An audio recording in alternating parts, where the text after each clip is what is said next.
అందరికీ praise lord. దేవుని వాక్యంలో నుంచి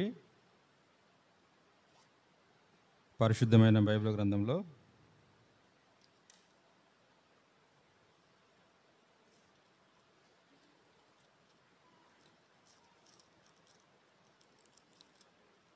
ప్రసంగి గ్రంథం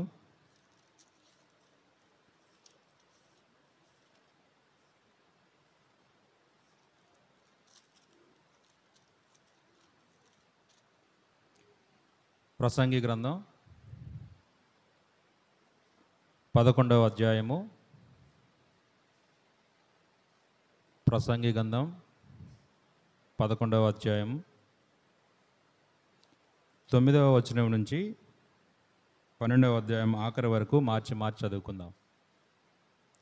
ప్రసంగి గ్రంథం 11వ అధ్యాయము 9వ వచనం నుంచి 12వ అధ్యాయం ఆఖరి వచనం వరకు మార్చి చదువుకుందాం.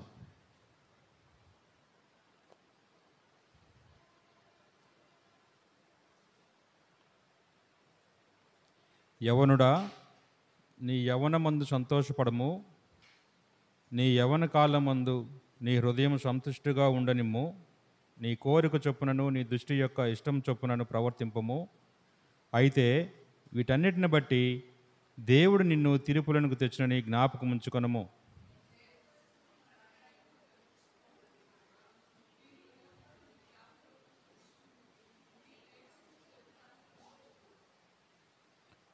దుర్దినములు రాకముందే ఇప్పుడు వీటి యందు నాకు సంతోషం లేదని నువ్వు చెప్పు సంవత్సరములు రాకముందే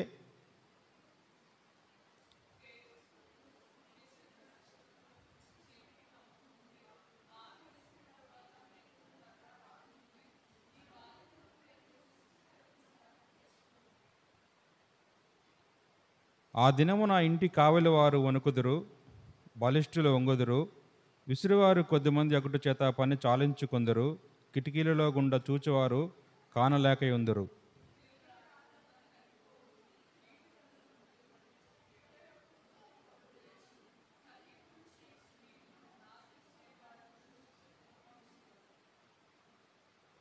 ఎత్తు చోటులకు భయపడుదురు, మార్గములందు భయంకరమైనవి కనబడును.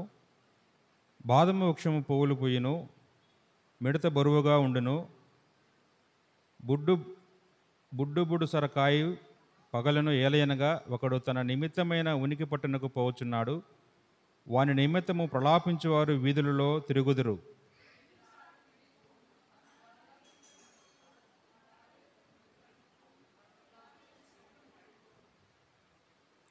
మన్నైనది వెనకటి వలనే మరలా భూమికి చేరును, ఆత్మ దాన్ని దయచేసిన దేవుని ఎదుకు మరలా పోవును.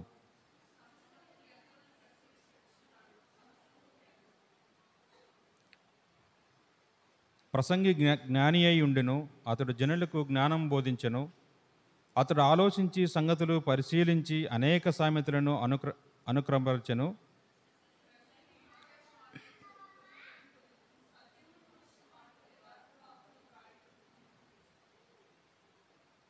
జ్ఞానులు చెప్పు మాటలు మూలుకొలుల వలెను చక్కగా కూర్చబడి బిగగొట్టబడిన మేకుల వలెను ఉన్నవి. అవి ఒక కాపరి వలన అంగీకరింపబడినట్టువి.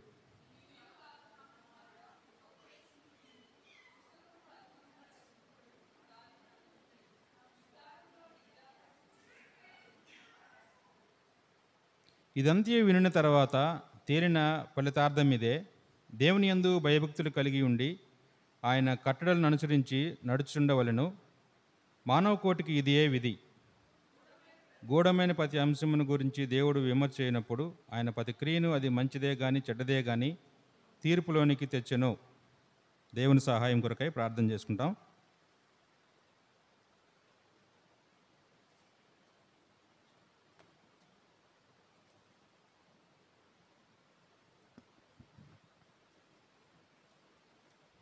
ప్రేమ కలిగిన తండ్రి, కృప కలిగిన దేవా, మీ బంగారు పాదములకు వందనములు స్తోత్రములు చెల్లించుకుంటున్నాం. దయగల తండ్రి, ఇప్పటి వరకు పాటలు పాడుకుంటూ మీ కృపను పిలుస్తూ వచ్చిన మీ ప్రేమకై మీకు వందనాలు. దేవ, చదవబడినట్టు వాక్యాన్ని మాకు ఆశీర్వదకరంగా ఉంచుము. ఈ బిడ్డల ఎదుట తండ్రి నిలబట్టకు కూడా అధికారం లేని వాడును. కృపాను గ్రహించండి, నన్ను ఖాళీ చేయండి, మీ ఆత్మతో నింపండి. గొంతును నాలుకను దైవ మీరు ముట్టండి, తాకండి. మీ ఆత్మ అభిషేకంతో తండ్రి కుమ్మరించము. ఈ బిడ్డలకు అర్థమయ్యే రీతిగా బోధించగలిగే జ్ఞానమును దయచేయండి. కేవలం మీ నోటి బోరగా మాత్రమే వాడుకోమని యేసుక్రీస్తు ప్రభువారి యొక్క ఘనమైన శ్రేష్టమైన నామములో అడిగి వేడుకుంటున్నాం తండ్రి, ఆమేన్.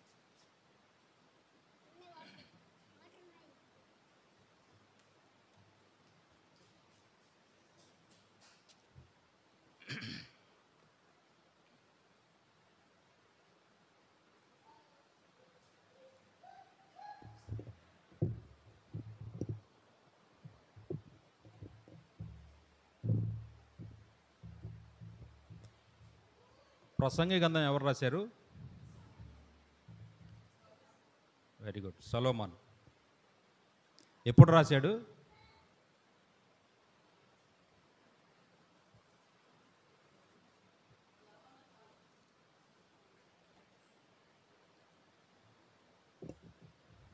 పన్నెండు అధ్యాయాలు కలిగినటువంటి ఈ ప్రసంగి గ్రంథమును సొలొమోను రాసినట్టుగా మనం బైబిల్లో చూస్తాం. అయితే అతను ముసలి వయసులో ఉన్నప్పుడు ఈ గ్రంథాన్ని రాసినట్లు మనం చూస్తాం. ఎందుకంటే సొలొమోను ఏం చెబుతున్నాడంటే, 1వ అధ్యాయం నుంచి మనం ఇప్పుడు చదివాం కదా, 11వ అధ్యాయం 9వ వచ్చిన వరకు మీరు చూస్తే తన యొక్క జీవితాన్ని ఆయన ఆధారం చేసుకొని ఈ ప్రసంగి గ్రంథాన్ని ఆయన రాస్తూ ఉన్నాడు. ఎవరి జీవితాన్ని? సొలొమోను తన జీవితాన్ని ఆధారం చేసుకొని ఈ ప్రసంగి గ్రంథం ఆయన రాస్తూ ఉన్నాడు. యవ్వన కాలంలో ఉంటే అతను ఎలా రాయగలడు? రాయలేడు కదా. కాబట్టి ఆయన ముసలితనంలో ఉన్నప్పుడు మాత్రమే ఈ గ్రంథాన్ని రాయగలుగుతున్నాడు. ఆయన జీవించినటువంటి జీవితాన్ని ఆధారం చేసుకొని, అలాంటి జీవితాన్ని ఏ ఒక్కరు కూడా జీవించకూడదు అని తాత్పర్యం కలిగి ఆయన ఈ ప్రసంగి గ్రంథాన్ని ఆయన రాస్తూ ఉన్నాడు.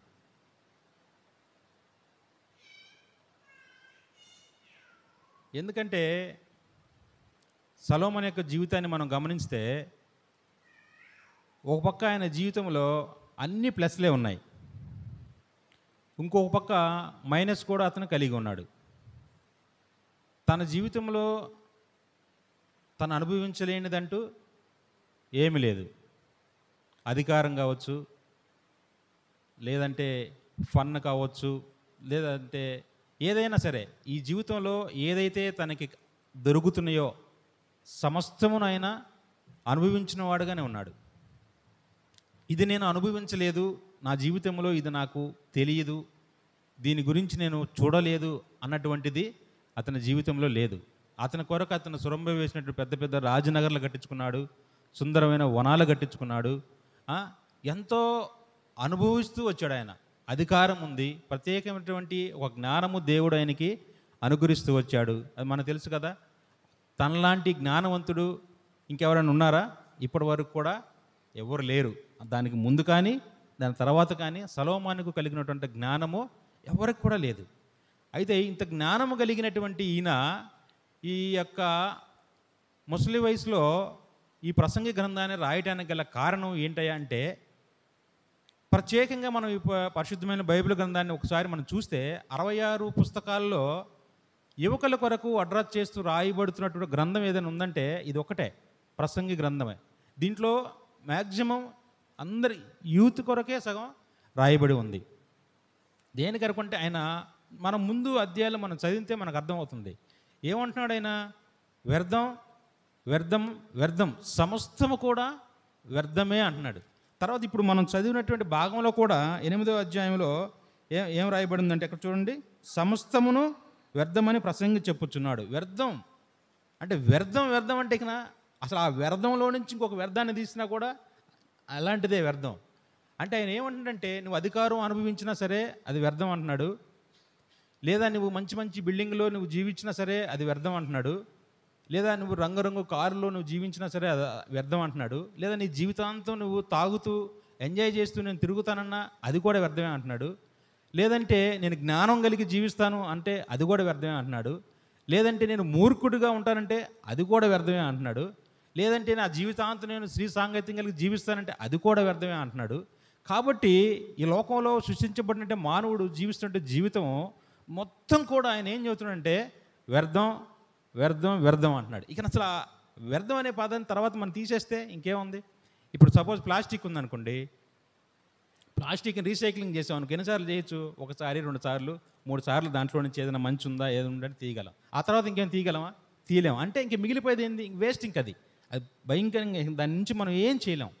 అలాంటి వ్యర్థం అని ఆయన చెబుతున్నాడు. ఎందుకు అంటే ఆ జీవితాన్ని ఆయన అనుభవించాడు. ఆ జీవితాన్ని, నాలాంటి జీవితాన్ని ఎవరు కూడా కలిగి ఉండకూడదు అని ఆయన తాత్పర్యం కలిగి యూత్ని బాగా అడ్రస్ చేసేది ఆయన రాస్తూ ఉన్నాడు అనమాట. అంటే కారణం ఏంటంటే ఆయన జీవితంలో ఒక పక్క అన్ని ప్లస్లు పెట్టుకున్నాడు, కానీ ఒక పక్క మాత్రం ఆయన మైనస్ పెట్టుకున్నాడు.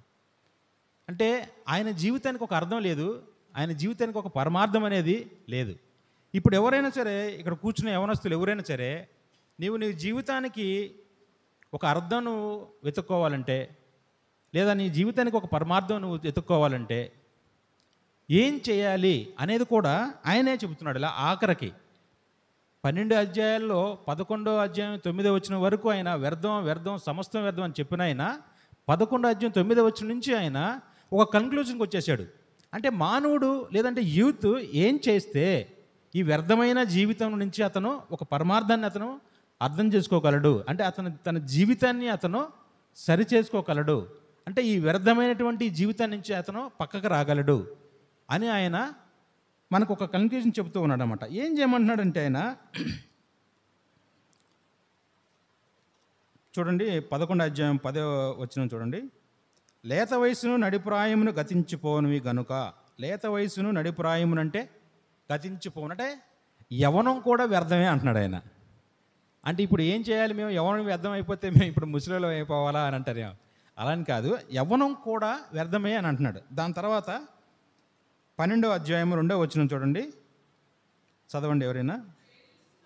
తేజస్సునకును సూర్యచంద్ర నక్షత్రములకును చీకటి కమ్మక ముందే, వాన వెలిసిన తర్వాత మేఘములు మరలా రాకముందే, నీ బాల్య దినములు యందే నీ సృష్టికర్తను స్మరణకు తెచ్చుకొనుము.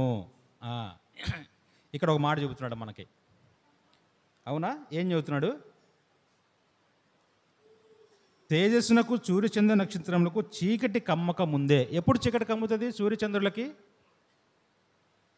వాక్యంలో ఏం రాయబడి ఉంది? ఎప్పుడు చీకటి కమ్ముతుంది?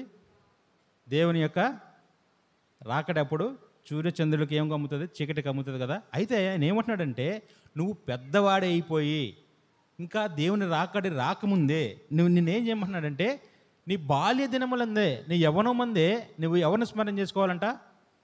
నీ సృష్టికర్తని స్మరణ చేసుకోమని చెబుతున్నాడు. అలాగే ఇక్కడ 13వ వచనంలో చూడండి, 12వ అధ్యాయం 13వ వచనంలో కూడా ఇంకో మాట చెబుతున్నాడు.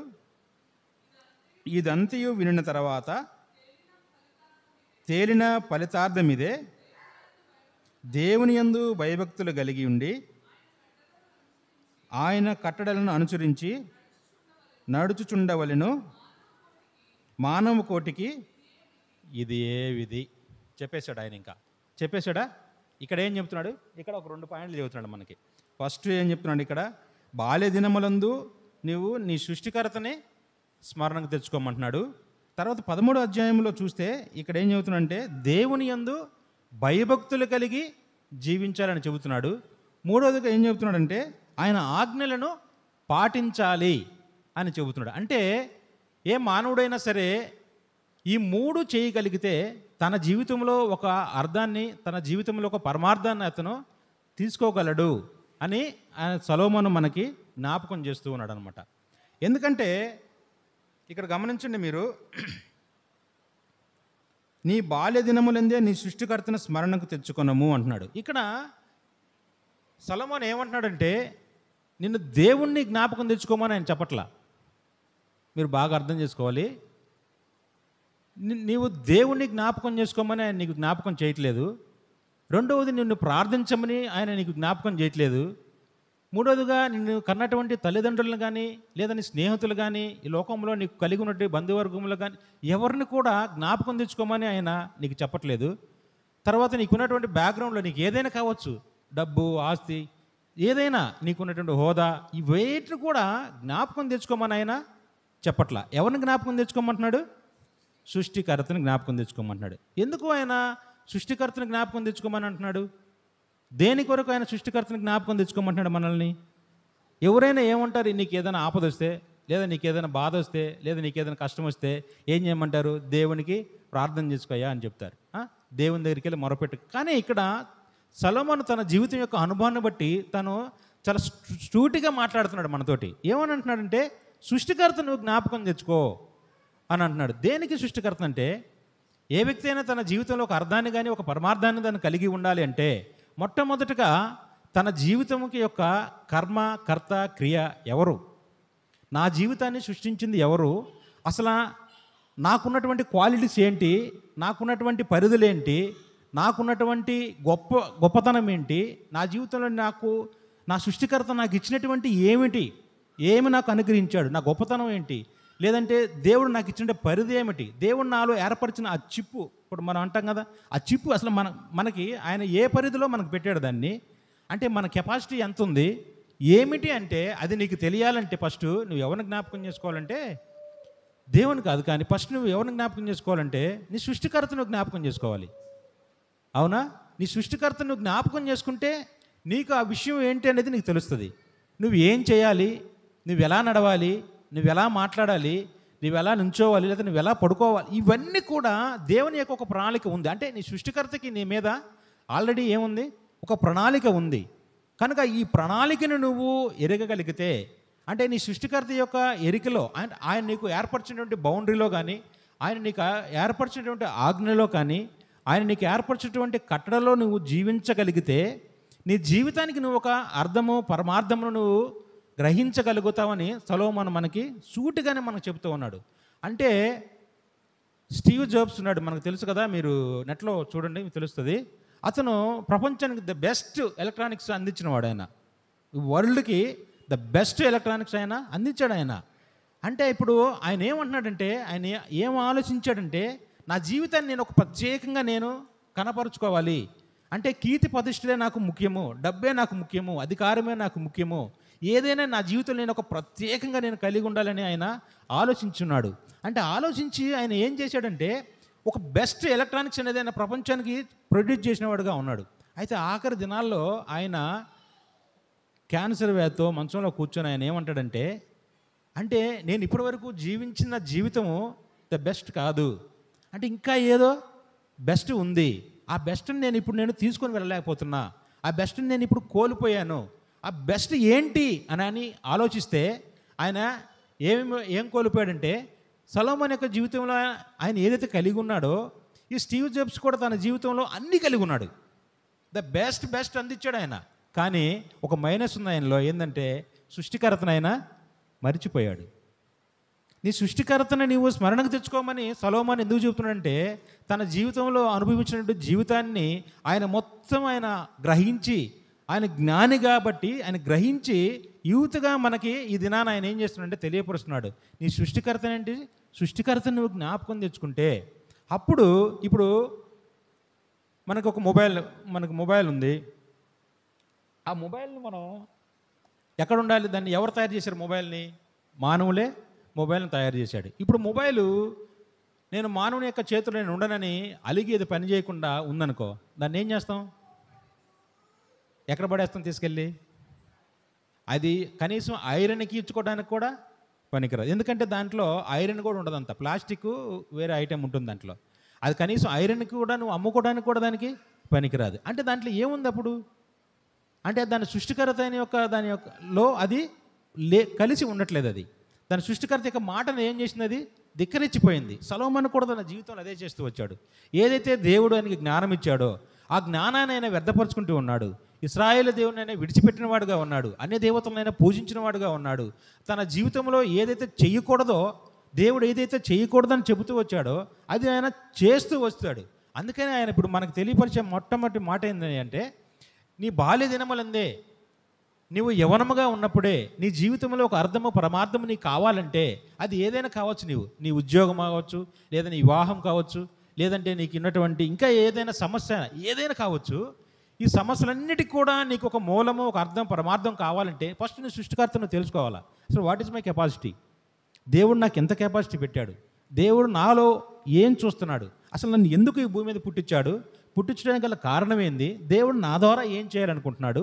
అది మొత్తం నువ్వు తెలుసుకోవాలంటే ఫస్ట్ నీ సృష్టికర్త ఎవరనేది నీకు తెలిసి ఉండాలి. బిర్యానీ చేయాలంటే మనకి ముందుగానే ఇంత పొడుగు లిస్ట్ తయారు చేసుకుంటాంగా, అన్నీ చేసుకుంటాం కదా. బిర్యానీ ఆకులు, రైసు, చికెన్ అయితే చికెను, మటన్ అయితే మటను, అన్నీ తీసుకొని పెంచుకొని, అంటే ఒక ప్లాన్ అనేది మనకు ఉంది కదా. అలాగే నీ జీవితంలో కూడా నువ్వు ఏదైనా ఈ యవ్వన కాలంలోనే నువ్వు ఏదైనా సాధించాలంటే, నీ జీవితానికి ఒక అర్థం కావాలి, ఒక పరమార్థం కావాలంటే మొట్టమొదటిగా నువ్వు ఏం చేయాలంటే బాల్య దినములందే నీ దేవుని స్మరించుకోవాలి.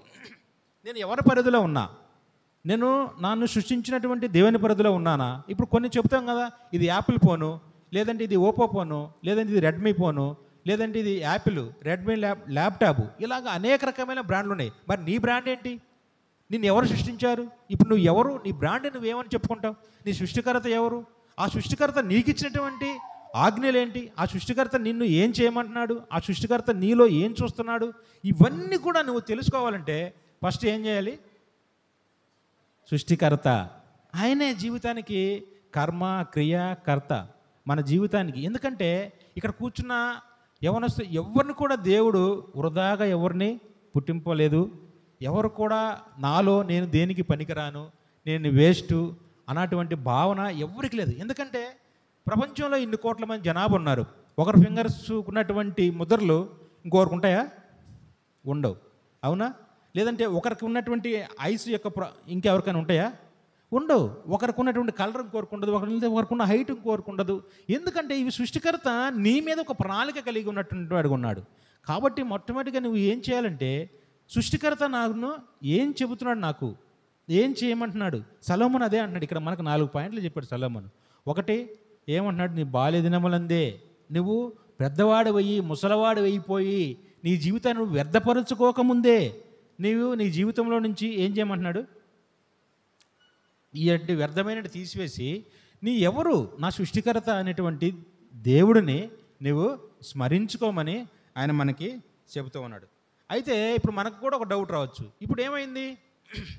ఇప్పుడు సృష్టికర్తను నేను స్మరించుకోను, నాకు ఉద్యోగం రాదా? లేకపోతే నాకు మ్యారేజ్ కాదా? లేకపోతే నాకు మంచి మంచి బిల్డింగ్లు నాకు రావా? వస్తాయి. ఎందుకంటే నువ్వు మంచి మంచి ఉద్యోగం చేయొచ్చు, లేదా నీకు మంచి మంచి భర్తల ఉద్యోగం రావచ్చు, లేదంటే ఇంకా నీ జీవితంలో నువ్వు ఏదైతే కావాలనుకుంటున్నావు అన్నీ రావచ్చు. కానీ ఆఖరికి ఏమవుతుందంటే అది నీ జీవితంలో వ్యర్థమైపోతూ ఉంటుంది. దానివల్ల ఏముంది? మైనస్సే.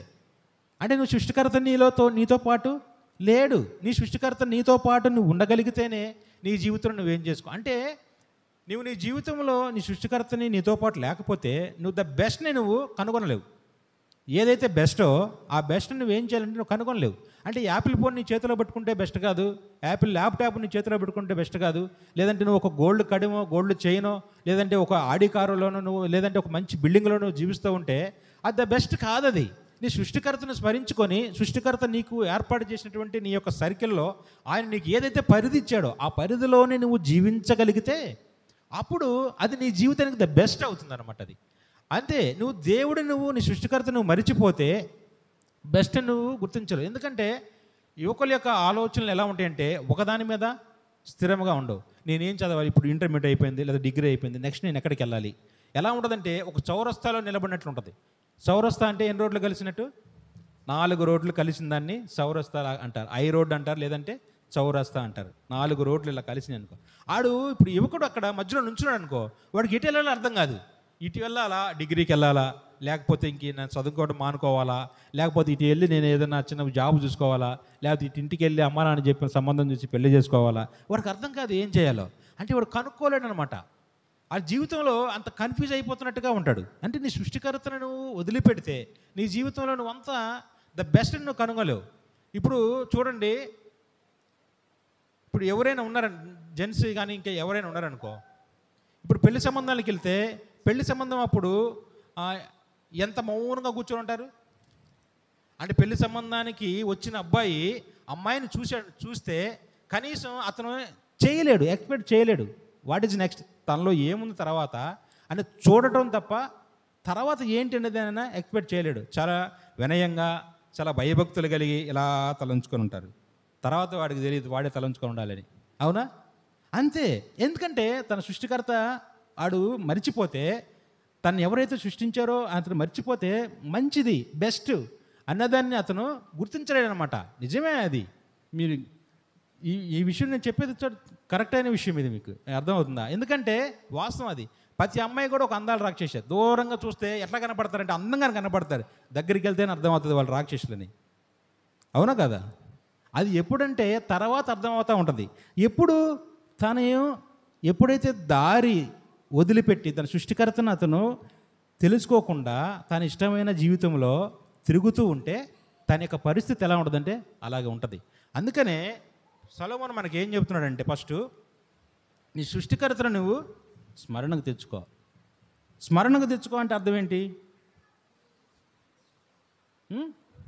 స్మరణకు తెచ్చుకోండి అంటే అర్థం ఏంటి? అంటే అర్థం ఏంటంటే మనం మర్చిపోయామని అర్థం. ఈజీగా మనం మర్చిపోయామని చెబుతాం. వాస్తవంగా మానవుని యొక్క జీవితంలో ఏదైనా బాధ వచ్చినా సరే దాన్ని గుర్తుపెట్టుకొని ఉంటాడు, కానీ లేకపోతే ఇంకా ఏదైనా ఆనందం వచ్చినప్పుడు దాని ఆనందాన్ని గుర్తుపెట్టుకుంటాడు, కానీ చాలా ఈజీగా దేవుణ్ణి మర్చిపోయేవారు కదా ఉంటున్నారు. వాస్తవం అది. ఎప్పుడు గుర్తొచ్చింది? ఇప్పుడు యవనస్తులకు దేవుడు ఎప్పుడు గుర్తొస్తాడు? ఎగ్జామ్స్ వస్తే గుర్తొస్తాడు, లేకపోతే ఏదన్నా మంచి టఫ్ లేదా ఏదైనా మ్యారేజ్ విషయం వస్తే అప్పుడు గుర్తొస్తాడు. మరి ఈ 365 రోజుల్లో నీ సృష్టికర్తైన దేవుడు నీకు ఎంతకాలం గుర్తుంటున్నాడు? నువ్వు ఎంతకాలం నీ దేవునితో నువ్వు మాట్లాడి నువ్వు ఎంతకాలం దేవునితో గడుపుతున్నావు? నీ సృష్టికర్తతో నువ్వు అడిగితే కదా ఆయన నీకు చెప్పేది. నీ బెస్ట్ ఏంటి? అసలు నేను ఏం చేయాలి? ఏంటయ్యా నన్ను ఎందుకు సృష్టించావు? నా గొప్పతనం ఏంటి? నా ద్వారా నువ్వు ఏం చేయాలనుకుంటున్నావు? నాకు ఇచ్చిన నీ తలంపులు ఏంటి? ఈ దేన్ని నేనేం చేయాలి అనే విషయాన్ని నువ్వు నీ సృష్టికర్తను అడిగితే ఆయన నీకు ఖచ్చితంగా నీ ద బెస్ట్ అనేది నీ జీవితంలో నీకు ఇస్తాడని సొలొమోను మనకి చెబుతున్నాడు. ఎందుకంటే ఆయన వ్యర్థం వ్యర్థం వ్యర్థం అని చెబుతున్నాడు. ఆ వ్యర్థమైన జీవితంలో నుంచి ఇప్పుడు మనం ఏం అర్థం చేసుకుంటున్నామంటే ఒక పరమార్థాన్ని మనం అర్థం చేసుకుంటున్నాం మన జీవితానికి. అందుకనే దేవుడు మన పక్షాన పరిశుద్ధాత్మ ద్వారా సొలొమోను ద్వారా జ్ఞానం ఇచ్చి మన కొరకు ఆయన, ఎందుకంటే ఏ వ్యక్తి కూడా తన జీవితాన్ని వ్యర్థపరచుకోకూడదు, సొలొమోనులాగా అతను వ్యర్థపడకూడదు అని ద బెస్ట్ దాన్ని కలిగి ఉండాలి. ఎందుకంటే మానవుణ్ణి దేవుడు తన స్వరూపంతో తన పోలిక చొప్పున తయారు చేసుకున్నాడు. అవునా? అంటే మరి అప్పుడు మన మీద ఇంకెంత ప్రేమ ఉంటుంది? ఈ భూమి మీద ఆయన అన్నిటినీ, సముద్రములు కానీ ఆకాశ పక్షులు, చెట్లు, జంతువులని అన్నిటిని కూడా కలుగునుగాక అంటే కలిగినాయి. కానీ మానవుణ్ణి ఆయన ప్రేమించి తన చేతులతో మట్టి తీసుకొని తన స్వరూపమున తయారు చేసి తీసుకొచ్చాడు కదా మనల్ని. అవునా? కాబట్టి మన పక్షాన ఆయనకి ఇంకెంత ప్రణాళిక ఉంటుంది? మరి ఆయన ప్రణాళిక నీలో జరగాలి అంటే, ఆయన ఏ తలంపులు నీ ఎడల కలిగి ఉన్నాడో ఆ తలంపులు నీతో జరగాలి అంటే నువ్వు ఎక్కడ ఉండాలంటే ఫస్ట్ ఆయన యొక్క సృష్టికర్త యొక్క ఎరికలు, అంటే ఆయన యొక్క నీకు ఏదైతే అనుగ్రహించాడో ఆయన యొక్క బౌండరీ, ఆయన యొక్క ఆజ్ఞలు, ఆయన యొక్క కట్టడలు, ఆయనకు భయపడి నువ్వు జీవించగలిగితే దేవుడు నీ జీవితంలో కూడా ద బెస్ట్ నీకు ఇవ్వడానికి సిద్ధంగా ఉన్నాడు అనమాట. కాబట్టి మొట్టమొదటిగా నీవు నీ జీవితంలో దేవుణ్ణి స్మరించుకొని, దేవుణ్ణి నీ బాల్య దినములోనే నా సృష్టికర్త ఈయన, నా కొరకు ఈయన ఇంత చేశాడు కాబట్టి నేను కూడా ఆయన పరిధిలో జీవించాలని ఒక తలంపు నువ్వు కలిగి ఉండాలన్నమాట. అయితే మనం చూస్తే బైబిల్లో మనం చూసినప్పుడు భక్తులు చాలామంది ఉన్నారు.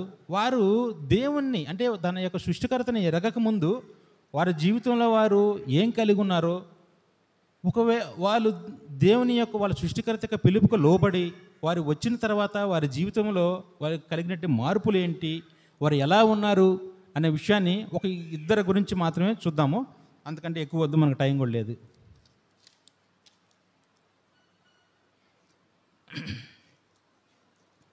రండి, అపోస్తుల కార్యము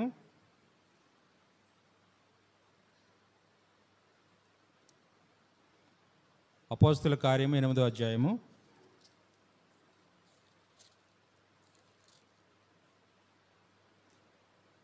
1వ వచనం. అపోస్తుల కార్యము. ఆ కాలమందు యెరూషలేములోని సంగమునకు గొప్ప హింస కలిగినందున అపోస్తులు తప్ప అందరూ యూదయ సమరయ దేశమునందు చెదిరిపోయిరి. భక్తిగల మనుషులు స్టెఫెను సమాధి చేసి అతని గురించి బహుగా ప్రలాపించి, సౌలైతే ఇంటింటా జొచ్చి పురుషులను స్త్రీలను ఈడ్చుకొని పోయి చెరసాలలో వేయించి సంఘమును పాడు చేయుచుండెను. ఓకే, చాలమ్మా. ఎవరంటే ఈయన? ఎవరైనా? సౌలు కదా. ఇంకా పౌలుగా మారలా. అంటే తన జీవితంలో తన సృష్టికర్తని ఇంకా ఆయన స్మరణకు చేసుకోలేదు, ఇంకా సృష్టికర్తను ఆయన ఎరగలేదు. అయితే ఆయన ఏం చేస్తున్నాడంట? దేవుడు స్వరక్తం ఇచ్చి కొనబడినటువంటి సంఘమును, దేవుని యొక్క విశ్వాసించిన విశ్వాసులను ఆయన ఏం చేస్తున్నాడంట? ఇంటింట వచ్చి పురుషులను స్త్రీలను ఈడ్చుకొని పోయి చెరసాల్లో ఇచ్చి సంఘమును పాడు చేయుచు ఉన్నాడంట. అంటే తన జీవితంలో తన సృష్టికర్త ఎవరో ఆయన స్మరణకు లేదు.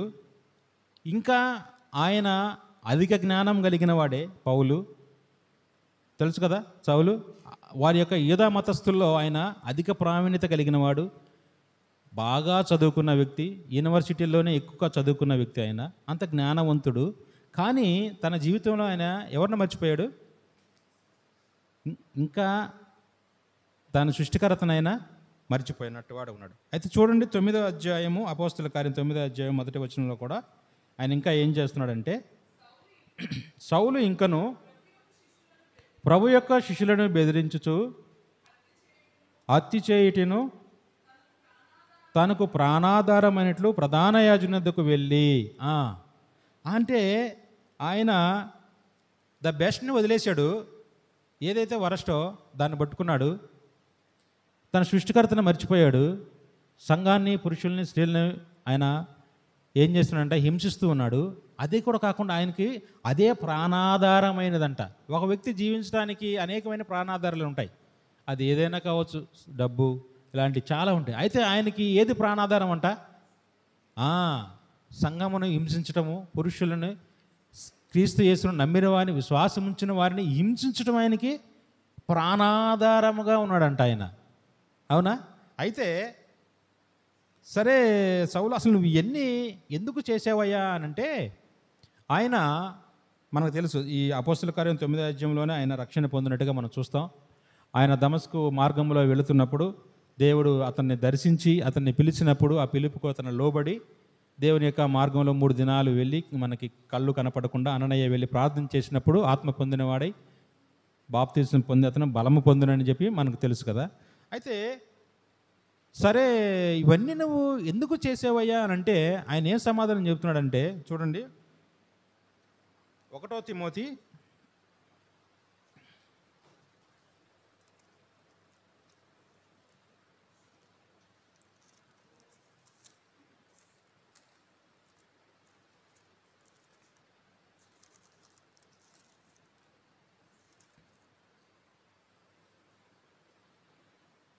13వ వచనం చూడండి. 1 తిమోతి 1వ అధ్యాయం 13వ వచనం. పూర్వము దూషకుడును హింసకుడును హానికరుడనైన నన్ను తన పరిచర్యకు నియమించి నమ్మకమైన వానిగా ఎంచినందుకు నన్ను బలపరిచిన మన ప్రభువైన క్రీస్తు యేసుకు కృతజ్ఞుడనై ఉన్నాను. తెలియక అవిశ్వాసము వలన శేషితిని గనక కనికరింపబడితేనే. ఇప్పుడు ఏమన్నాడు ఆయన? అయ్యా వాస్తవమే, నేను పురుషులను హింసించాను, స్త్రీలను హింసించాను, దేవుని యొక్క సంఘాన్ని హింసించాను. అయితే ఇవన్నీ కూడా ఎందుకు చేశానయ్యా నేనంటే అవిశ్వాసం వల్ల. అవిశ్వాసం అంటే అతను దేవుని మీద నమ్మకం లేదు, తన సృష్టికర్తమైన ఆయనకి నమ్మకం లేదు.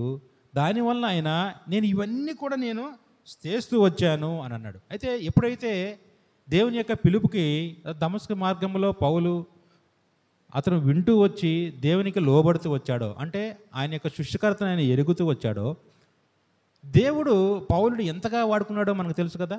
ద బెస్ట్ అంటే ఏంటో తన జీవితంలో వచ్చేసింది ఆయనకి అప్పుడు. ఎందుకు? తన సృష్టికర్తను ఆయన ఎరిగాడు, రక్షింపబడ్డాడు, తిరిగి ఆయన ఆ హింస మార్గాన్ని వదిలిపెట్టాడు. ఇప్పుడు తన సృష్టికర్త పరిధిలోకి వచ్చాడు. దేవుడు అంటాడు కదా, అననీయాన్ని వెళ్ళి ప్రార్థన చేయి, అతన్ని నేను ఏర్పరచుకున్నవాడు ఆయన, రాజుల ఎదుటను సభల ఎదుటను నేను నా నామమున పక్షమున ఎన్నో హింసలు పొందుటకు నేను ఆయన్ని ఏర్పరచుకున్నానని ఆయన గురించి దేవుని యొక్క ప్రణాళిక ఎప్పుడు తెలిసింది ఆయనకి ప్రణాళిక? ఎప్పుడైతే దేవుని యొక్క మాటకి లోబడ్డాడో, దేవుని యొక్క పిలుపు ఆయన విన్నాడో, దాని సృష్టికర్త యొక్క మాటను అతను వింటూ వచ్చాడో, తనకి ఇప్పుడు ఏం తెలిసింది? ద బెస్ట్ ఏంటో ఆయనకి తెలిసింది. తన జీవితంలో తన జీవితానికి ఒక పరమార్థం అంటూ ఏంటనేది ఆయనకి ఇప్పుడు తెలుస్తూ వచ్చింది. అంతకుముందు హింసించాడు సంఘాన్ని, స్త్రీలను హింసించాడు, పురుషుల్ని హింసించాడు, దేవుణ్ణి నమ్ముకున్న వారిని హింసిస్తూ వచ్చాడు. అందరినీ కూడా ప్రాణాధారం, అది నా జాబు, నాకు వృత్తి, నాది అన్నట్టుగా ఆయన దాన్ని చేస్తూ వచ్చాడు. కానీ దేవుని యొక్క పిలుపుకు లోబడ్డాడు. దేవుని తన యొక్క సృష్టికర్త యొక్క పరిధిలోకి ఆయన ఇప్పుడు వచ్చాడు అన్నమాట, తీసుకురాబడ్డాడు. అయితే ఇప్పుడు ఆయన రాబడ్డం ద్వారా ఆయన ఏం చేయబడ్డాడు? ఎన్ని పత్రికలు రాశాడు పౌలు? 14 పత్రికలు రాసి ఎన్ని సంఘాలు కట్టాడు? 7 సంఘాలు కట్టాడు. మాటల యేసుక్రీస్తు ప్రభుతో కలిసి భుజించిన వారు, యేసుక్రీస్తు ప్రభుతో కలిసి నడిచిన వారు, యేసుక్రీస్తు ప్రభుతో అద్భుత కార్యములు చేసిన వారు, ఆయన ఎక్కడుంటే అక్కడ ఉన్నవారు, ఆయన ప్రార్థన చేస్తే ప్రార్థన చేసిన వారు, ఆయన మరణిస్తే తిరిగి మరణించిన వారిని లేపడానికి వెళ్ళినప్పుడు ఆయన పక్కన ఉన్నటువంటి శిష్యుల వల్ల కూడా ఇంత పరిచర్య జరగలేదు. జరిగిందా? అధికముగా పరిచర్య జరగటంలో ఎవరిని వాడుకున్నాడు దేవుడు? కాబట్టి ఎప్పుడైతే నీ జీవితంలో నువ్వు నీ సృష్టికర్తని నువ్వు స్మరణకు తెచ్చుకుంటే, అప్పుడు నా జీవితంలో నేను ఏం చేయాలి, ద బెస్ట్ ఏంటి, దేవా నన్ను నువ్వు అసలు ఎందుకు పుట్టించావు, నా గొప్పతనం ఏంటి, నాలో నువ్వు ఏం కోరుకుంటున్నావు, నేనేం చేయాలి, నాకు తెలియపరచు అంటే అప్పుడు దేవుడు కంపల్సరీగా మనకి తెలియపరుస్తాడు దాన్ని. అందుకే ఇప్పుడు పౌలు హింస మార్గంలో ఉన్నటువంటి వాడు ఇప్పుడు వచ్చేసాడు. దేవుని యొక్క తన సృష్టికర్త పరిధిలోకి రాగానే అతను తన ద్వారా ఎంత పరిచర్య జరుగుతూ వచ్చింది. యవనస్తులు యవన కాలంలో నా కాడి మొయ్యట అని కాడి మొయ్యమని దేవుడు చెబుతున్నాడు కదా. మరి ఇప్పుడు నువ్వు నీ సృష్టికర్తను ఎరుగుంటే ఇలాగా నువ్వు పౌలు వలె నువ్వు కూడా ఒక దేవుని యొక్క సంఘంలో కావచ్చు, ఎక్కడైనా సరే, ఏ పనిలోనైనా సరే, ఏంటి నా పని ఏంటి? దేవునిలో పరిచర్య, లేదంటే పాటలు పాడటమా, లేదంటే స్వార్థలో పాలు పండుకుంటామా, లేదా దేవుని యొక్క వాక్యంలో చదవటమా, లేదంటే మందిరంలో ఉండే పనులను చేయటమా, ఏంటి నాలో బెస్ట్ ఏంటి? What is the my best? నాకేమి ఇచ్చావు? నా తలంపులు ఏంటి? నా తలంపులు ఏంటి అసలు? అనేకులకి, ఎందుకంటే పరిశుద్ధాత్మ ద్వారా అనేకులకి అనేక రకమైనటువంటి తలంపులు ఇచ్చాడు కదా దేవుడు. నా తలంపు ఏంటి? నన్ను ఏం చేయమంటావయ్యా అని నువ్వు ఎప్పుడు అడిగా ఉంటే దేవుని నువ్వు స్మరించుకొని, నీ సృష్టికర్తను స్మరించుకొని, ఆయన యొక్క పరిధిలో, ఎస్ నేను యేసుక్రీస్తు బ్రాండ్, నా బ్రాండ్ ఏది లేదు, నేను నా సృష్టికర్త ఏంటంటే యేసుక్రీస్తు బ్రాండే, నేను ఆయన పరిధిలోనే ఉన్నాను, ఆయన చెప్పిందే నేను చేస్తాను, ఆయన చెప్పిందే నేను వింటాను, ఆయన నడిపించినట్టే నేను నడుస్తాను, ఆయన నన్ను ఏది చూడమంటే నేను అది చూస్తా, ఆయన నన్ను ఎటు నడవమంటే నేను అటు నడుస్తా, ఆయన నన్ను ఏది మాట్లాడమంటే నేను అది మాట్లాడతా, ఆయన నన్ను ఏది వినమంటే నేను అది వింటా, ఆయన నా తలంపులు నాకు మరలా నా ఏడల ఆయన ఏ తలంపులు కలిగి ఉన్నాడో నేను ఆ తలంపుల్లోనే నేను చూస్తాను అని నువ్వు అప్పుడు ఏం కలిగావంటే నీ జీవితానికి ఒక అర్థము పరమార్థం కలుగుతుంది. లేకపోతే మనం వ్యర్థం అనుకునేటువంటి ఈ గ్రంథంలో నుంచి సొలొమోను యొక్క జీవితాన్ని అలాంటి జీవితాన్ని మనం పొందుకునే వారంగా ఉంటాం. కనుక సొలొమోను జీవితంలో ఎంత వ్యర్థాన్ని చూస్తున్నాడు కాబట్టి ఆయన యువత పట్ల ఉన్నట్టు కలిగినటువంటి ఒక భావనతో ఆయన ఆ ముసలి వయసులో అదే మనం ముసలి వయసుకు మనం వెళ్ళామనుకో, మన జీవితాన్ని బట్టి మనం రాయగలమా? మన తరం వారికి మన యొక్క వయసు అయిపోయిన తర్వాత ఆ ముసలి వయసులో మనమైతే రాయగలమా? రాయలేము. అది అయ్యే పని కాదు. ఎందుకంటే ఒక ప్రత్యేకమైనటువంటి జ్ఞానాన్ని సొలొమోనుకి ఇచ్చాడు కాబట్టి దేవుడు, దేనికంటే ఆయన దృష్టి మన పట్ల ఉంది కాబట్టి, అంటే ఈ దినాన ఇలాగా ఫలానా మందిరంలో ఫలానా వాళ్ళకి ఇది తెలియపరచబడాలి అని ఆయన యొక్క ప్రణాళిక, ఆయన యొక్క జ్ఞానము ఉంది కనుక సొలొమోను ద్వారా ఆత్మ ద్వారా ఆయన దీన్ని రాయించినటువంటి వాడుగా ఉన్నాడు. కాబట్టి ఎప్పుడైతే చూడండి పౌలు ఫిలిప్పీయులకు రాసిన పత్రిక 3వ అధ్యాయము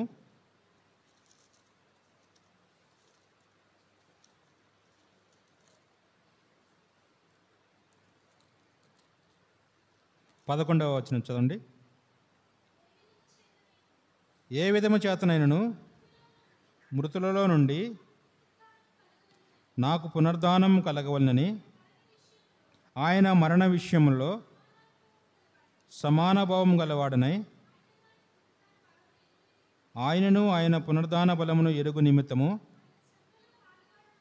ఆయన శ్రమలలో పాలివాడనగుటకు ఎట్టుదో ఎరుగు నిమిత్తమును సమస్తమును నష్టపరుచుకొని వాటిని పెంటతో సమానంగా ఎంచుకున్నాను.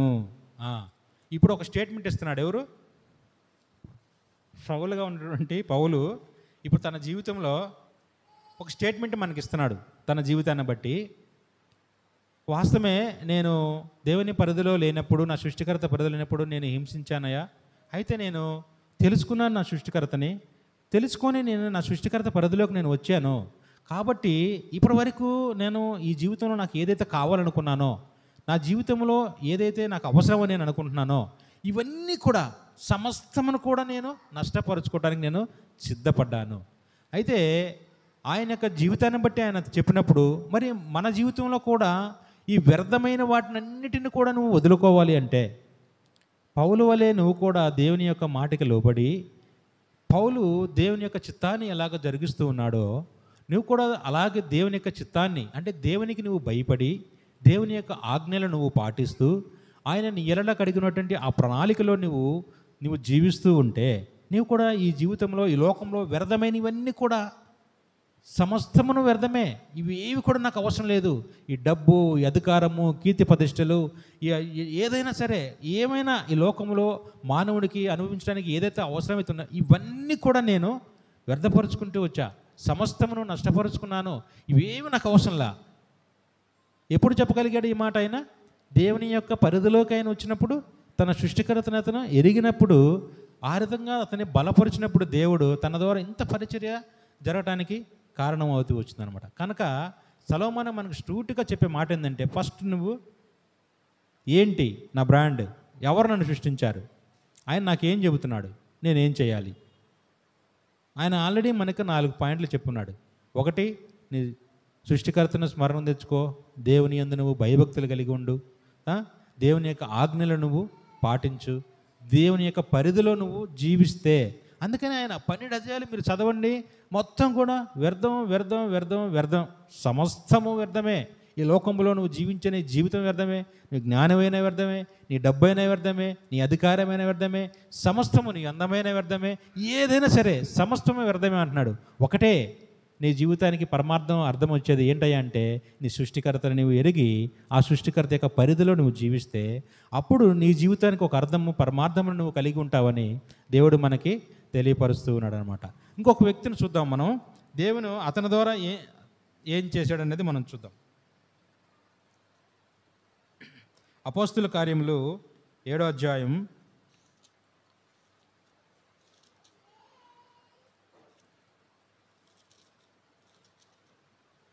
22వ వచనం చూడండి. మోషే ఐగుప్తుల సకల విద్యలను అభ్యసించి మాటల యందును కార్యములందును ప్రవీణుడై ఉండెను. ఎవరంటే ఈయన? మోషే. ఈయన సకల విద్యలందు ప్రావీణ్యత గలవాడే ఉన్నాడు. అవునా? అయితే మోషే యొక్క జీవితాన్ని మనం ఒకసారి జ్ఞాపకం చేసుకుంటే, ఆ దినాల్లో తెలుసు కదా మనకి, ఎవరైతే 2 సంవత్సరాలు కంటే పసిపిల్లలు ఉన్నారో వారందరినీ ఏ రోజు చంపేయమని చెప్పి ఆజ్ఞ ఇచ్చినప్పుడు, వాళ్ళ తల్లి ఒక బాక్స్లో పెట్టి, జమ్ము డబ్బా పెట్టి బాక్స్లో పెట్టి నీళ్ళల్లో వదిలేసినప్పుడు, ఫరో కుమార్తె స్నానానికి వెళ్ళినప్పుడు వారి యొక్క పని మనుషులు చూసి తీసుకొని వెళ్ళి ఫరో కుమార్తెగా జీవించడానికి అక్కడ దేవుడు అనుమతిస్తూ వచ్చాడనమాట. మనం చూస్తూ వచ్చాం. అంటే ఫరో కుటుంబం కంటే పెద్ద కుటుంబం ఏమైనా ఉందా? ఇంకా లేదు. ఆ రోజుల్లో ఫరో అంటే ఐగుప్తులు, వారు పెద్ద సామ్రాజ్యం. ఐగుప్తులు అంటే పెద్ద సామ్రాజ్యంలో ఒక రాణి కొడుకు, ఒక ఫరో కుమార్తె కొడుకు అంటే అది మామూలు విషయమా? కాదు. కానీ అక్కడ ఆయనకి ఏమైనా తక్కువ ఉన్నాయా? తక్కువ లేవు. సమస్తమును ఆయన కలిగి ఉన్నాడు అక్కడ. అయితే ఆయన ఏం తెలుసుకున్నాడంటే, ఇది నా స్థలం కాదు, ఇది నేను ఉండవలసినటువంటి స్థలము కాదు, ఇది నా సృష్టికర్త నన్ను సృష్టించి ఇక్కడ ఉండవలసిన నా స్థలము కాదు అని ఆయన ఎరుగుతూ వచ్చాడు. తన జీవితంలో అక్కడ ఏదైతే ఉన్నాయో సమస్తమును ఆయన అన్ని విద్యల్లో ప్రావీణ్యత సంపాదించాడు. ఆయనకు జీవించడానికి డబ్బు ఉంది, అధికారం ఉంది, ఆయనకు కావలసిన సమస్తాన్ని కూడా మనం ఉన్నట్టు చూస్తాం. అయితే అన్నిటిని కూడా ఈ యొక్క పాపకాలం యొక్క భోగము నేను అనుభవించుట వేస్ట్ అని అతను గ్రహించగలిగి దేవుని యందు నేను శ్రమపడుట మేలని ఆయన ఎంచుకుంటూ వచ్చాడు. అవునా? అయితే తన జీవితంలో తను కలిగి ఉన్న తర్వాత తన ద్వారా దేవుడు ఎన్నో అద్భుత కార్యాలు చేస్తూ వచ్చాడు. అవునా? దేవుడు ఏం చెప్పాడు? నిర్గమాకాండ 25వ అధ్యాయం 8వ వచనంలో మోషే ద్వారా ఒక పరిశుద్ధ స్థలాన్ని నిర్మించమని చెబుతూ వచ్చాడు. ఐగుప్తులో నుంచి 400 సంవత్సరాలు ఉన్నటువంటి ఇశ్రాయేలు ప్రజలను విడిపించడానికి దేవుడు ఎవరిని ఏర్పాటు చేసుకున్నాడు? మోషేని ఏర్పాటు చేసుకున్నాడు. అయితే అందరూ అనేకులు సముద్ర మార్గమున యెహోవా నామమున తర్వాత మోషే నామముల వారు బాప్తీసం పొందును అని రాయబడి ఉంది. అవునా? అంటే ఎంత గొప్పగా దేవుడు అతన్ని హెచ్చించిన వాడుగా ఉన్నాడు చూడండి. దేనివల్ల అంటే ఆయనకి హెబ్రీయులకు రాసిన పత్రిక 11వ అధ్యాయము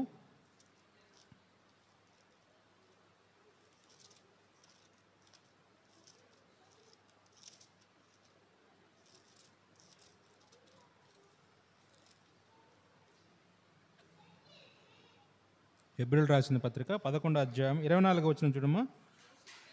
మోషే పెద్దవాడైనప్పుడు విశ్వాసమును బట్టి ఐగుప్త ధనము కంటే క్రీస్తు విషయమైన నింద గొప్ప భాగ్యమని ఎంచుకొని అల్పకాలం పాపభోగము అనుభవించకంటే దేవుని ప్రజలతో శ్రమ అనుభవించుట మేలని ఎంచి ఫరో కుమార్తె యొక్క కుమారుడిని అనిపించుకున్నటకు ఒప్పుకొనలేదు. ఏలయనగా అతడు ఆత్మఫలంగా కలగవో బహుమానందు దృష్టి ఉంచెను. కనుక ఇక్కడ మనం చూడండి, ఇప్పటిదాకా మనం మాట్లాడినదే కదా. మోషే తన యొక్క సృష్టికర్తను తను ఎరుగుట ద్వారా, విశ్వాసం ద్వారా, అతను నమ్ముట ద్వారా, అక్కడ ఉన్నటువంటి పాపకాల భోగమును అతను విడిచిపెట్టుట ద్వారా మోషే యొక్క జీవితంలో అనేకమైనటువంటి కార్యాలు చేస్తూ వచ్చాడు. ధర్మశాస్త్రము ఎవరి ద్వారా ఇవ్వబడుతూ వచ్చింది? మోషే ద్వారా. ధర్మశాస్త్రం లేకపోతే ఈ లోకంలో ఏమి లేదు.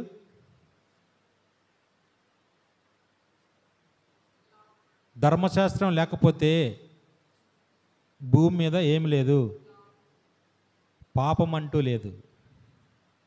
ధర్మశాస్త్రం ఈ భూమి మీదకి రాకపోతే ఇది పాపం, ఇది ఒప్పు, ఇది రైటు, ఇది తప్పు అనేది లేనే లేదు. అది ఎవరి ద్వారా వచ్చింది? మోషే ద్వారా వచ్చింది. విశ్వాసమును బట్టి మోషే దేవుని తన సృష్టికర్తను ఎరిగాడు. ఆ యొక్క సుఖానుభవాన్ని అతను వదిలిపెట్టుకున్నాడు, వచ్చేసాడు దేవుని కొరకు. ఆయన దేవుడు అతన్ని ఏర్పరచుకున్నాడు, పిలుస్తూ వచ్చాడు. తన ద్వారా అతను దేవునితోటి ఒక స్నేహమైనటువంటి బంధాన్ని అతను కలగడానికి అది ఆయనకి ఉపయోగపడుతూ వచ్చింది. ఎలాగంటే ఒక స్నేహితుడితో మాట్లాడినట్టు దేవుడు అతనితోటి మాట్లాడాడంట. అది ఎవరికైనా సాధ్యమైన విషయమా? దేవునితో ముఖాముఖిగా ఒక స్నేహితుడి వలె కొండ మీద ఎవ్వరూ లేరంట. దేవుడితోటి మోషే ఆ రీతిగా మాట్లాడగలిగాడంటే దేనివల్ల? ఎక్కడికి వచ్చాడు ఆయన? ఆయన విశ్వాసం వల్ల అక్కడ ఉన్నటువంటి పాపభోగాలను విడిచిపెట్టి ఎక్కడికి వచ్చాడు? తిరిగి తన విశ్వాసము ద్వారా తిరిగి తన సృష్టికర్త యొక్క ఎద్దుకు తను రావటం ద్వారా అతను తన సృష్టికర్త ఒక స్నేహితుడిగా మాట్లాడుతూ వచ్చాడు, ముఖాముఖిగా మాట్లాడుతూ వచ్చాడంట. తర్వాత తన ఇల్లంతటిలో నమ్మకమైన వాడుగా ఉన్నాడంట. ఎంత గొప్ప స్టేట్మెంటు! ఈ లోకంలో ఎవరైనా మన గురించి స్టేట్మెంట్ ఇస్తారా? ఎవరైనా ఇవ్వచ్చు. లేదంటే మన మీద ప్రేమ కలిగిన వారు, లేకపోతే మనం ఒకరోజు వాళ్ళకి ఏదైనా అవసరం ఉండి ఒక డబ్బులు ఇచ్చామో, లేదంటే ఏదైనా అవసరమై పెన్ను ఇచ్చామో, లేదైనా అవసరం అయితే ఒక బండి ఇచ్చామో, ఈరోజు వాళ్ళకి అవసరం కాబట్టి వాళ్ళు మన గురించి ఏమైనా చెప్పచ్చు. అంటే ఈ లోకంలో ఎవరైనా ఏమైనా చెప్పుకుంటున్నారంటే అది మనకు అనవసరం. ఎవరైనా ఏమైనా మన గురించి మాట్లాడుతున్నారు, చెప్పుకుంటున్నారంటే అది అనవసరం. నీ దృష్టిలో నువ్వు ఉండవలసింది ఏందయ్యా అంటే ముఖ్యంగా దేవుడు నా గురించి ఏమంటున్నాడు, దేవుడు నా గురించి ఏం స్టేట్మెంట్ ఇస్తున్నాడు. మోషే గురించి ఇక్కడ చెబుతున్నాడు కదా, ఈయన నా ఇల్లంతట్లో నమ్మకమైన వాడు, సాత్వికుడు, ఈయన నమ్మకమైన వాడు, విశ్వాసి, నమ్మదగిన వ్యక్తి. ఇతని ద్వారా నేను ఇశ్రాయేలు ప్రజలు నడిపించడానికి నేను ఎన్నుకున్నాను. ఎందువలన? ఈయన విశ్వాసం వల్ల పాపకాలం నుండి ఆ భోగాన్ని అనుభవించడానికి వదిలిపెట్టుకున్నాడు. ఈయన ఎరిగి ఉన్నాడు నా సృష్టికర్త ఇతనమని. నా సృష్టికర్త దగ్గరికి ఆయన వచ్చాడు, ఆయన సృష్టికర్తని స్మరించుకున్నాడు. కాబట్టి ద బెస్ట్ అనేది తన జీవితంలో రాగలిగిందా లేదా? వచ్చిందా లేదా తన జీవితంలో? కాబట్టి మన జీవితంలో కూడా ద బెస్ట్ని మనం కలిగి ఉండాలంటే ఏదైతే సృష్టికర్తని మనం స్మరించుకొని తను మన పట్ల కలిగి ఉన్న ప్రణాళికలు ఏదైతే ఉన్నాయో అవి మనం చేయగలిగితే అప్పుడు మన జీవితంలో మనం కూడా ద బెస్ట్ని మనం తీసుకోవచ్చు. ఏదైనా సరే, ఎవరైనా, అది ఏ సమస్య అయినా సరే. ఎందుకంటే దేవుడు తెలియకుండా నువ్వు ఈ భూమి మీదకి రాలేదు, ఆయన నీ దినములు ఒకటి కూడా గతించక మునిపే నా యందు లిఖించబడి ఉన్నాయి అన్నాడు. నీ ఊహలు నీ పెదవులు దాటక మునిపే నువ్వేం మాట్లాడతావో నాకు తెలుసు అన్నాడు.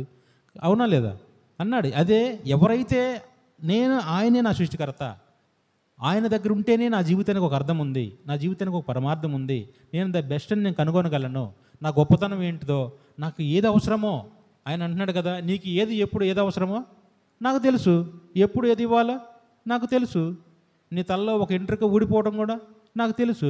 మరి నీకు ఇప్పుడు ఏది అవసరమో నాకు తెలీదా? ఎప్పుడు నువ్వు నాకు పరిధిలోకి వస్తే, నేను సృష్టికర్తనే నువ్వు గ్రహించగలిగితే. ఇప్పుడు క్రికెట్ మ్యాచ్ ఆడాలి, ఎక్కడ ఆడాలి? గ్రౌండ్లో ఆడాలి. లేదు నేను ఇళ్ళ మధ్యలో ఆడతానంటే లాగి పెట్టి కొడతారు ఒకటి, అవునా కదా? అంటే దానివల్ల ఏముంది, ఉపయోగం ఉందా ఏమన్నా? ఏం లేదు. కానీ ఆ ఆటకు ఒక పద్ధతి అంటే ఎక్కడుంది? నువ్వు గ్రౌండ్లో ఉండాలి, 11 మంది ఉండాలి, 2 ఎంపైర్లు ఉండాలి, అవునా? అంటే దానికి ఒక రూల్ ఉంది. మరి నీ సృష్టికర్త కూడా నీకు ఒక రూల్ పెట్టాడుగా. మరి ఆ రూల్ నువ్వు పాటిస్తున్నావా లేదా? దాన్ని నువ్వు కనుక్కోవాలి కదా. అసలు నా సృష్టికర్త నా పట్ల ఏ చిత్తాన్ని కలిగి ఉన్నాడు, ఆ చిత్తం ఏంటి, ఆ చిత్తాన్ని నేను నెరవేర్చుతున్నాను లేదా అంటే ఫస్ట్ నువ్వు ఇవన్నీ తెలుసుకోవాలంటే నువ్వు ఎక్కడ రావాలి? ఫస్ట్ గ్రౌండ్లోకి రావాలి. ఏ గ్రౌండ్లో కంటే దేవుడు నిన్ను సృష్టించిన సృష్టికర్త నీకు ఏర్పరిచినటువంటి ఆయన కట్టడలోకి నువ్వు వస్తే, ఆయన యందు నువ్వు భయభక్తులు కలిగి ఉంటే, ఎవరైతే దీనుడై నలిగిన హృదయం కలిగి నా యందు నా వాక్యమందు గజ గజ గజ వణుకుతారో వారి యందు నేను దృష్టి ఉంచుతాను అంటున్నాడు దేవుడు, అవునా? కాబట్టి మన ఇష్ట ప్రకారం మనం జీవించడానికి లేదు. నువ్వు జీవిస్తానంటే జీవించవచ్చు, ఇబ్బంది ఏం లేదు అందులో. నీకు హ్యాపీగా నీకు కావాల్సినంత లైఫ్ దొరుకుతుంది. కానీ నువ్వు ఆఖరికి ఏముంది నీకు? ఒక పక్క మైనస్, ప్లస్ ఇంటూ మైనస్ ఏమైంది? ఈ పక్క నీకు అన్నీ ఉన్నాయి, హ్యాపీగా నీవు జీవించడానికి నీకు అన్నీ ఉన్నాయి, కానీ ఈ పక్క మైనస్ ఉంది. అప్పుడు ఏమవుతుంది? మైనస్ అంటే నీకు ఎప్పుడు నువ్వు ఎక్కడ రావాలి? దేవుని యొక్క సృష్టికర్త అయినటువంటి నీ సృష్టికర్తను స్మరణ చేసుకొని నువ్వు దేవుని యొక్క పరిధిలోకి వస్తే, అప్పుడు దేవుడు నీతో మాట్లాడతాడు, నీకు ఏది అవసరమో అది ఇస్తాడు, నీకు ఎలాంటి కావాలో నువ్వు ఎలా జీవించాలో దేవుడు నీకు చెప్తాడు, అవునా? సరే, మోకరించండి, ప్రార్థన చేసుకుందాం.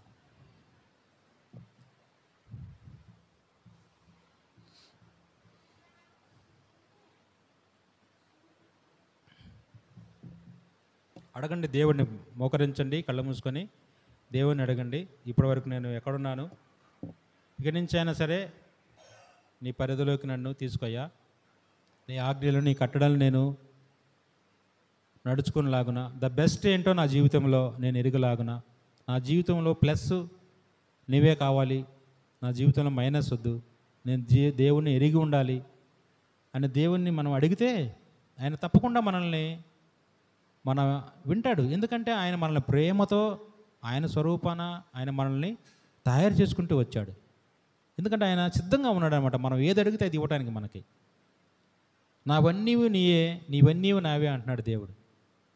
కనుక దేవుడిని మనం అడిగామంటే ఖచ్చితంగా దేవుడు మనకి ఇవ్వడానికి సిద్ధంగా ఉన్నాడు. అడగాలి ఫస్ట్. మనం ఏదైనా మన జీవితంలో కావాల్సింది ఏదైనా సరే దాన్ని మనం అడిగితే దేవుడు ఇవ్వడానికి మనకి సిద్ధంగా ఉన్నాడు.